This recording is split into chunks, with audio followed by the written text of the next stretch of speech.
თბილისის ზღვაზე სტარტი აიღო რიგით მეორე მასშტაბურმა მარათონმა. ღონისძიება საქართველოს სპორტის და ახალგაზრდობის საქმეთა სამინისტროს და კომპანია ჰაიდელბერგ ცემენტის ორგანიზებით იმართება. მარათონში მონაწილეობა ნებისმიერ მსურველს შეეძლო. შემოსული თანხა მთლიანად საქველმოქმედო ფონდ იონანის გადაეცემა. თბილისის ზღვაზე მასშტაბური მარათონი დღეს 10 საათზე დაიწყო. გამარჯვებულის ვინაობა რამდენიმე საათში უკვე ცნობილი იქნება.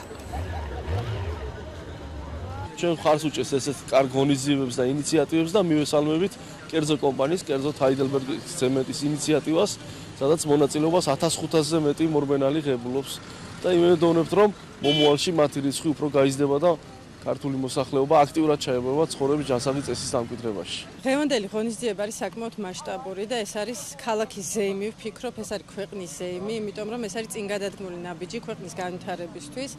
ის რაც კეთდება საქართველოში დღეს არის ტურიზმის განვითარების ერთ-ერთი მნიშვნელოვანი ნაწილი.